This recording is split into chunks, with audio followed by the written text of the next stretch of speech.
2, 1, we are live. Hey everybody, and welcome to the Checkpoint podcast. My name is Dominic, aka Fireskull, and before everyone introduces themselves, I just want to introduce our guest today, Andrew, aka My Samurai. Say hello. Hello, everyone. And also with us today are... You got B-Chan. This is B-Chan. Hi. B-Chan is B-Chan. This is B-Chan. I am Throbbing Toad. My IRL name is Justin Cho. It is a pleasure to meet you all. Alright, so today we're gonna just talk about real quick kind of releases for games and what can make them good and what can make them bad. So do you guys want to start with Anthem or do you guys want to start with Apex? Let's start with Anthem since there's a bit of hype that went behind that. So yeah, Hype that died out. pretty fast. So, Anthem had a build-up for a lot of years, right? I think it was... Yeah, how many years was that? Probably like 6 years or so? Wait, 6? Wait. And it's been out in the public eye since 2014, so that's a long time to build up expectations for a game and then have them kind of let down. So Anthem was kind of suffering from entering into a space that was already populated. You had these other looter shooters like Destiny and upcoming to be The Division, where people are like, oh, they didn't learn from the first game's mistakes, and so there's not enough content, there's not a good gameplay loop. And it seemed like Anthem fell in the same hole.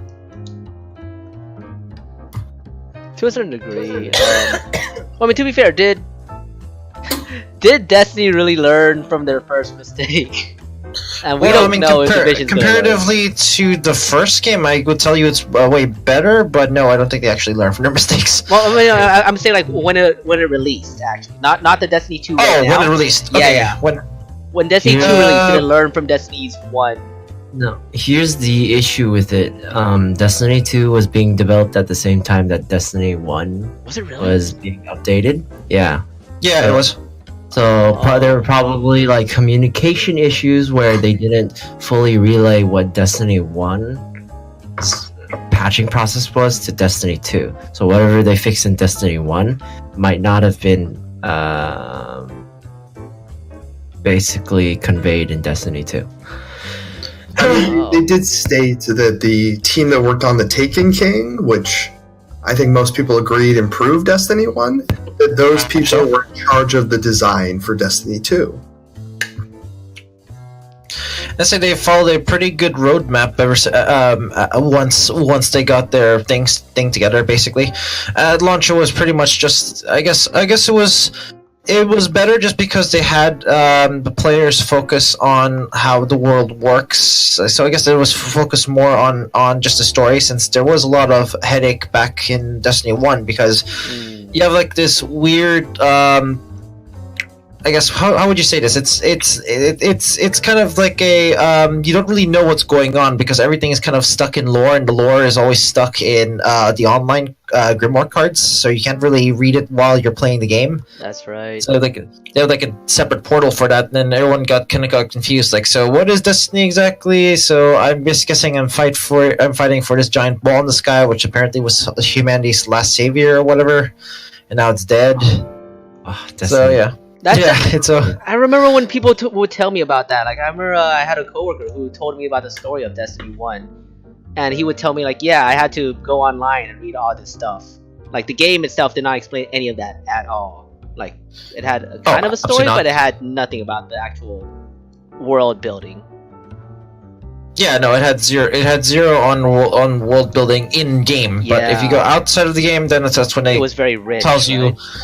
Yeah, but we also have to deal with the effort of finding these optional hidden dead ghosts back in the day, where you have to find them all over the place, and then once you take it home, not take it home. Sorry, basically it's not really reactivating it, but you find these dead ghosts, and then you return them to the city. I guess I'm assuming the city because they just it just lights up, vanishes in front of you. So I guess you obtained it like that, but. basically once you get that, then the lore gets unlocked. And the annoying part was when the lore doesn't come in sequence, I guess, because they're scattered all over the place. I mean, obviously you can get around it because one player finally finds all of it, and they post it on Wikipedia, or not Wikipedia, like whatever the Destiny wiki was called. Then it's much easier that way. Yeah, for other people to at least just read about the lore, but not really, not really get involved in the lore, right? Unfortunately. Exactly. Damn.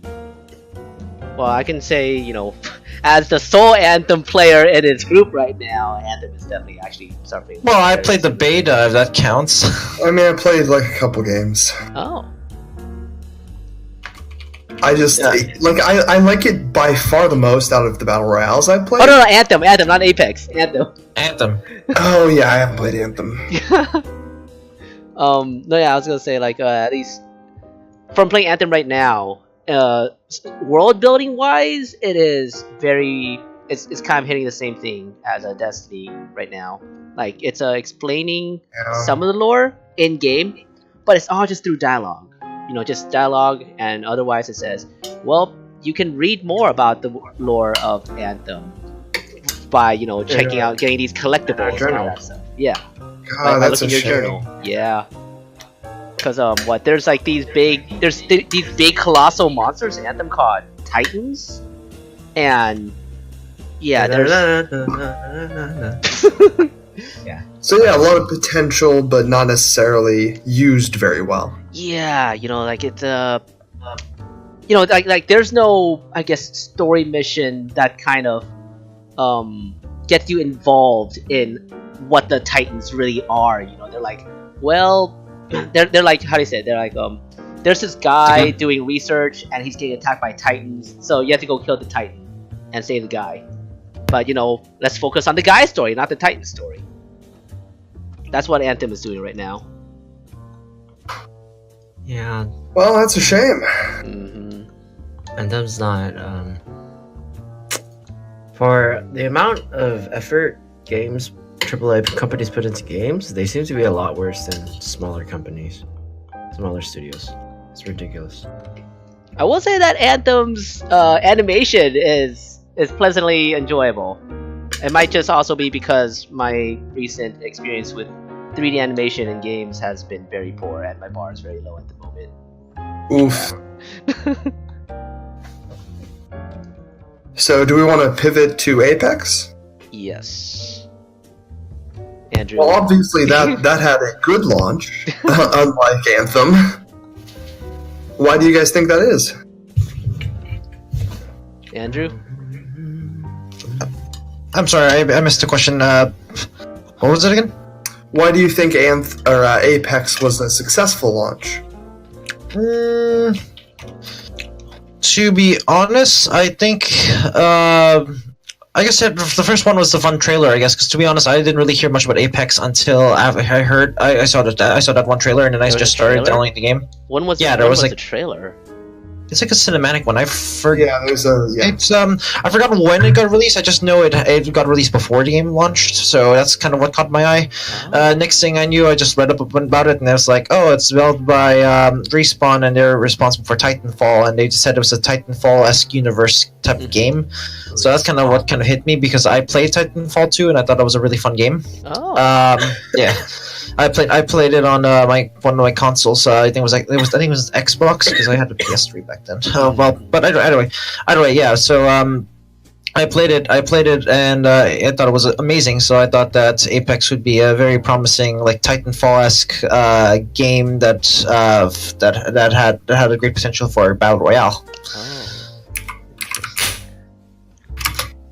I'm actually meeting a lot more people these days who are like people who converted, who enjoy Apex because of the Titanfall, because of their Titanfall experience. I mean, a lot more people these days. So just to give an example, so people were talking about Apex like, oh, it's the Fortnite killer, or oh, it's gonna die down pretty fast. It's been 20 days since it launched on February 4th. And on Twitch, it's still sitting at 165,000 viewers versus Fortnite at 98. So Damn. that's a really good staying power for almost 3 weeks. Yeah, it's funny because people said Fortnite was gonna be a League killer, and League is still at 98k views. Oh, yeah, they're about even. Yeah. So, Well, League has been promoting their stuff as well. I mean, have you seen all those ridiculous League trailers, which I thought was funny? well, see, they only started promoting their stuff because they never promoted it before, and until Fortnite and these big conglomerate games came out. So That's fair. I'm just surprised Sea of Thieves still has so many people. Wait, how many people does Sea of Thieves have? Like 37,000, dude. That's what? way too many. Yeah. You can't be serious. It's apparently a very well-watched game. Oh, you mean on Twitch? Oh. I was gonna say, like, if those were the amount of players on Sea of Thieves, it would probably be a more interesting experience. I actually tried it yesterday. That'd also be like one of the top played games in the world then. Not easy to get 37,000 concurrent. No, yeah, but I actually played a Sea of Thieves yesterday with Skags, and God, Dom, you're right, it's so empty. The game is so empty. There's nothing. Yeah, you really have to make your own fun. Yeah. Like, we were just sailing around in Sea of Thieves, and like, I mean, like, what? I don't think the weapons, you don't get like weapon upgrades or anything, right? Like, you just get different colored weapons, and like, no, yeah. See, it's a disappointing game. I don't know what to tell you. It is. It really is. And like, there's so much potential for it because, you know, it was like, I was what? I think our ship hit a rock, and then I was like, oh shit, there's water in the boat, so I need to bail out the water. I was like, oh, that's a cool little, you know, piece of detail. And then, but you know, it says, well, what else is there? What else is there that will actually threaten our ship if there's no other ships sailing in the sea? Like, what the hell, man? Yeah, if you want to play it with like in its best state, I would wait until the next expansion. Oh, then more players flood in. That's what I did in August. So I actually got to play with people. Oof. Definitely improve the experience. Go figure.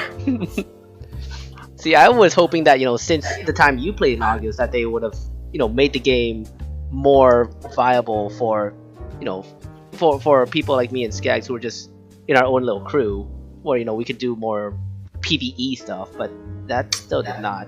It was, yeah, that's really not what it's built for. Yeah, that's sad. I mean, the other thing is that you can't even tell if you're in a flooded or, you know, in a populated server. Like, yeah, you can't check if, like, how many other people are in your current server either. Like, I really wish you could, so that way, you know, you can know whether you need to load in and load out or not. Yeah. Oh, you know why Sea of Thieves has so many views right now? Why? It's because Summit is streaming. LOLs. So of course, whatever Summit streams, people are gonna watch. Mm-hmm.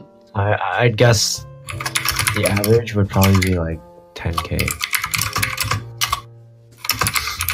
He's definitely inflating those numbers. Yeah, I'm sure he is. So, does that pretty much wrap up our conversation about releases? I suppose. He's learning. Well, unless you have more to say, of course. Nothing much. I think we covered most of it. Just been trying to see what else we could say. Well, no need to force things. B-Chan, anything you want to add? Well, actually, I do want to... Well, when we were actually talking about, Apex, the thing I do want to bring up is, you know, the release of Titanfall. And why, you know, like, yeah, everyone who I talk to who says they played Titanfall, you know, they love it. And yet... Yeah, it's amazing. And yet, the, what do you call it? The audience for Titanfall is still very, very little. Like, it still has not grown up that much as, you know, as people had expected it to grow. Why do you guys think that is? Well, what do you mean expected it to grow?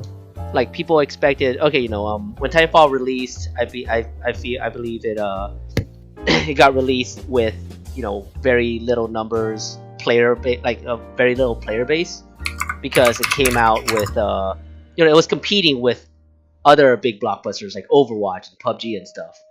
And then people were expecting, well, Titanfall 2 was clearly a very good game, so they expected the player base to grow after people had their fun with Overwatch and PUBG. But even now, I mean, that's not really how studios think, but that's what people were thinking. That's what other people who were playing Titanfall that I was personally speaking to were thinking, or hoping for. Okay, well, I mean, its main opposition wasn't like PUBG or Overwatch. It launched October 28th, so it was mainly competing with Battlefield and Call of Duty in terms of demographics. Oh, right. That's a brutal time for a shooter launch. Because that was with, I think it was Battlefield 1 and Infinite Warfare, which because of the COD 4 remaster had a fair amount of buyers. I mean, I played it at launch. I thought it was one of the best shooters to come out in the last few years in terms of the campaign. I never really got into the multiplayer, though. Oh. But I mean, like, you still like the mechanics of Titanfall 2 and all that, right? Oh, yeah, they're fantastic. Isn't the problem with Titanfall 1 also the fact that it was just multiplayer? With Titanfall 1, yeah. I'm talking about Titanfall 2. Yeah, no, I'm just saying, like, but going back to the thing where it didn't get that much hype or expected, like, players, is it possibly because of that? Just how unpopular the original game was, because then they thought Titanfall 2 was going to end up like the same way. I mean, I was really happy when they added the campaign portion to it, too. They added an actual story to it, which I heard was actually it was good. It was good. Oh, yeah, no, that's what I'm saying was one of the best of the last few years. Yeah, it could be. I think that more goes down to it being a new studio and not having a huge marketing push for the first game. I'm sure. I thought they had a huge marketing push for Titanfall 1. I got Titanfall 1. They had like a normal average one, which for a new shooter you can't really do that. There's already so many like people in that space. I mean, I'd say it's still pretty big for Titanfall 1 or Titanfall 2 are we talking about? The player base for Titanfall 2 right now. Actually, let me check these numbers. I mean, they had a pretty big launch during the EA. Remember, it was an EA Play. It was like the roof of I think it was it was the roof of the Microsoft place. What's it called down there? No, Nokia. It was Nokia Theater. No, what did they call it? Something else like Lavo? I think it was Lavo. Third floor. Remember? Yes, right. It was third floor. Right. Yes. Yeah, so third floor Lava. That's when they had like a giant entire thing for it. So I'd say it was pretty hype, and they gave away like a shit ton of T-shirts too. I remember that. That was some good shit. It was a really good T-shirt too. I want to see how do you check like how many players are currently playing the game? I think it's such a release. Steam, it's kind of hard. Yeah, and you have to wait until they release their not specs, but I guess their statistics. You can do it on Steam, but other games not really.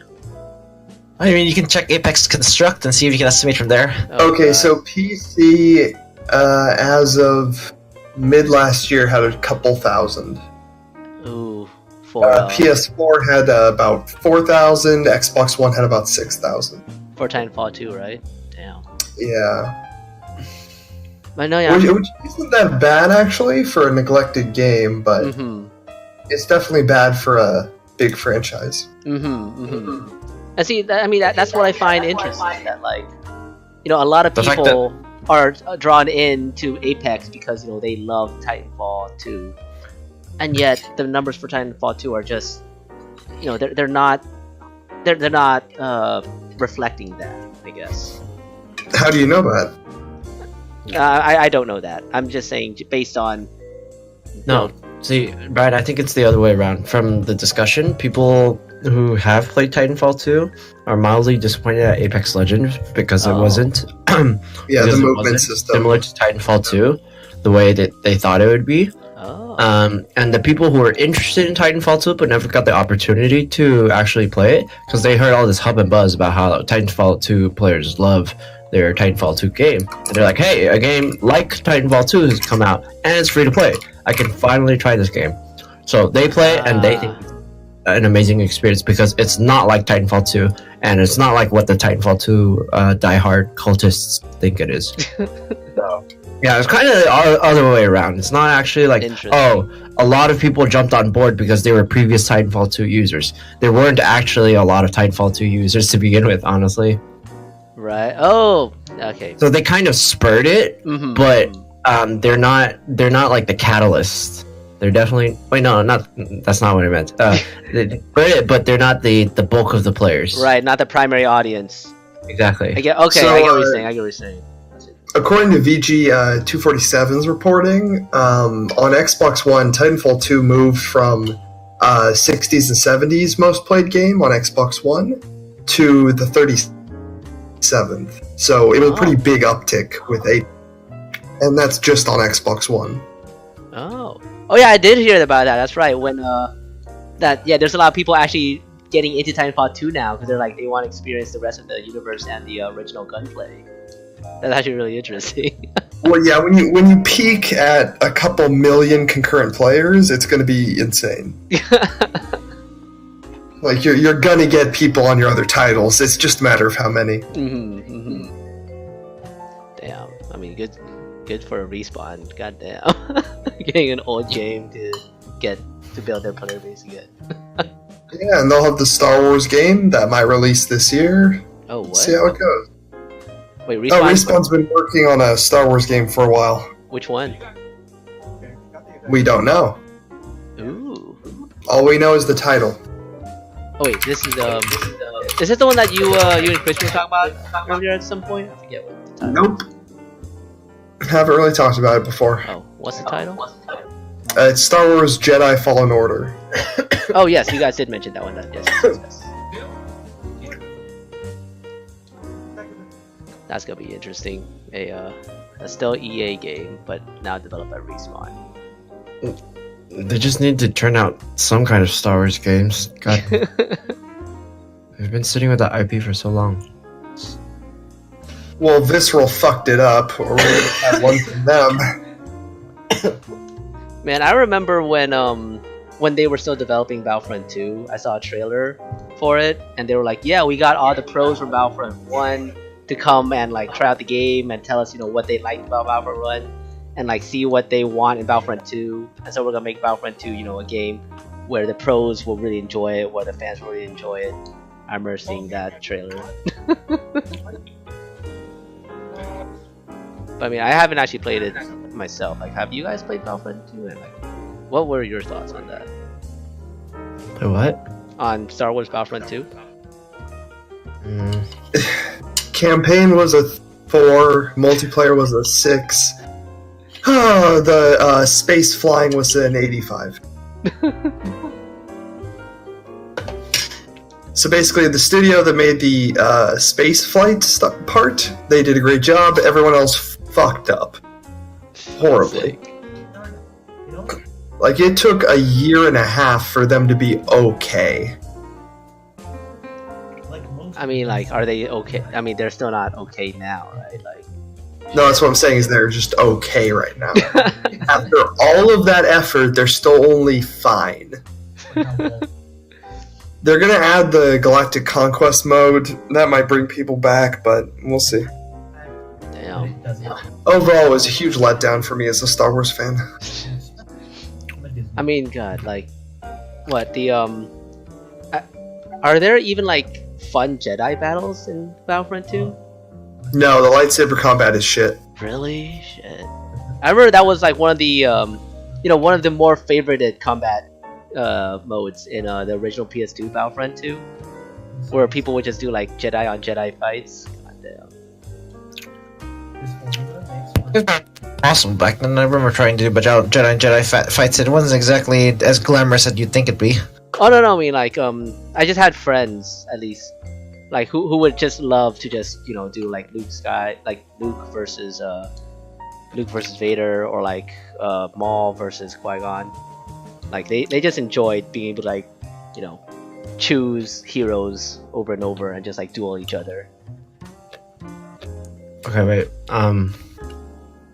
This is a big Star Wars tangent, but I've been watching some Star Wars discussion videos, and one of the videos was called "What Happened to Action in Star Wars," and if you think about, this is completely unrelated to all the gaming stuff now. So, Is Gucci? This is a fun podcast. Will be fun. Yeah, but anyways, it's like if you think about Star Wars 7 and 8, the newest ones, which was Blasphemy. not really the newest ones, but The Force Awakens and The Last Jedi. Think about how many action scenes there were in that, and then compare it to the other ones. Why? Like, Action doesn't make a film. I mean, it's not. Well, see, it's not just that the film has like a lot of plot holes. It even lacks like some very iconic action moments that a lot of Star Wars films had. It doesn't have things like a lot of space TIE fighters going at it against a bunch of X-wings. There's usually some kind of space scene. It doesn't have any lightsaber action. It doesn't have a lot of blaster action either. Like, a lot of the exciting moments of Star Wars have kind of been nullified by what they thought to be a good story. I mean, I disagree, but I hate the film too, so I'll just go. We arrive at the same goal, which is it's very disappointing. Why do you think it was disappointing if it's not for a questionable story and questionable action?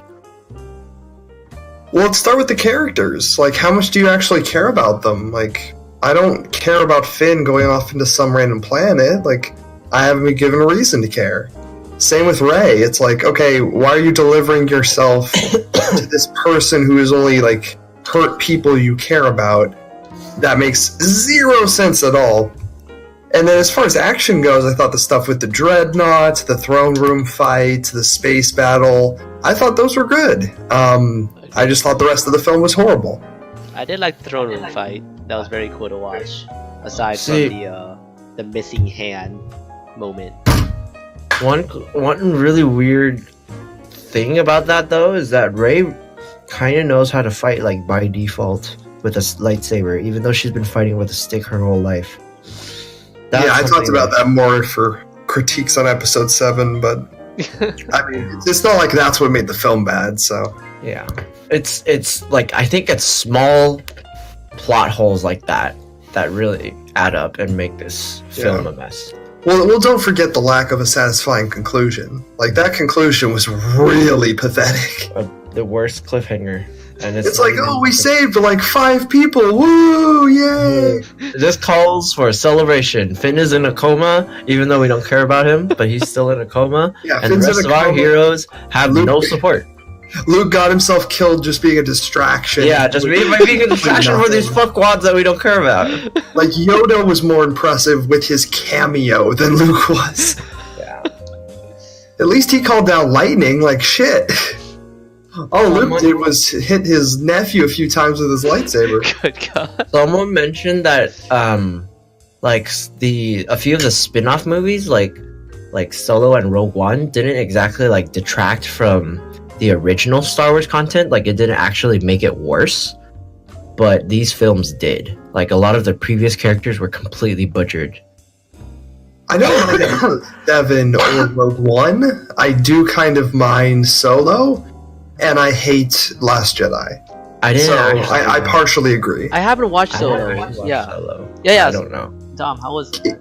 If you go into it expecting like a decent action film with just like Star Wars dressing, then it's fine. Really? If you go into it wanting the definitive Han Solo film, you'll be disappointed. I mean, like, what were you expecting from a quote definitive Han Solo film? Better everything. Like, it was a pretty solid 7 across the board, which is not going to make the definitive Solo film. I mean, I guess you know, my question, like, to clarify my question, I mean, like, what would have been a definitive Han Solo film? Like, I don't know. Like, I don't know what I would have wanted from a Han Solo film. I don't think we needed a Han Solo film. I think that's why people were so annoyed.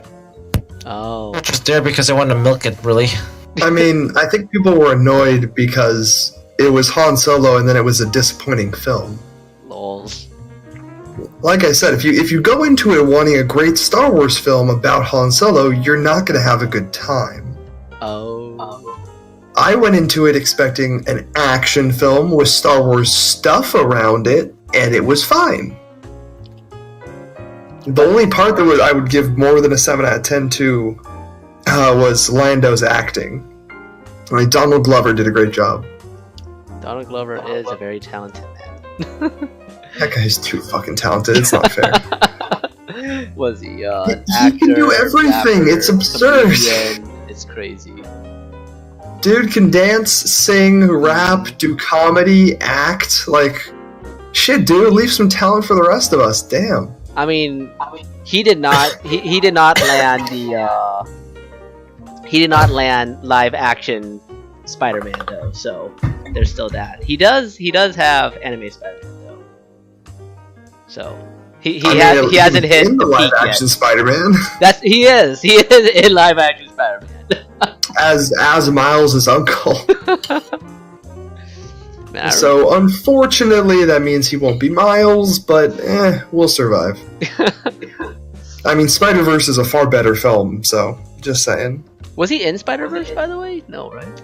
No. It was just an amazing film. I'm really glad it won Best Animated Film. Oh, did it? Oh, Yeah, the Oscars tonight. It won. Oh, good shit. And Black Panther won for, I think it was production design? Fitting, very fitting. Very groundbreaking, for sure. Mm-hmm. Like, for a superhero film to get that at the Oscars is already very impressive. Mm-hmm. Mm-hmm. Or it to get it for production design is probably even more impressive. I mean, wait, what does production design actually entail? I'm actually not too sure. Like the category? Yeah. I mean, so... generally speaking, it's how it looks. Oh, Like okay, how okay. everything is staged, the props, the set. All of that stuff is coordinated by the production designer, or designers, and then the head of the art department. Then yes, Black Panther definitely deserves that. Oh yeah, it looked fantastic. But for that to win at like the snobby highbrow Oscars, like that's the achievement. But yeah, we've gone pretty far afield. I think we could wrap things up. Yeah. Anyone have any other comments today? I think we're good. Okay, cool. That's everyone. This has been the Checkpoint Podcast. My name is Whose Name Is This? And with me today were Andrew, Jay, and B-Chan. Everyone have a good night. Good shit. Hey.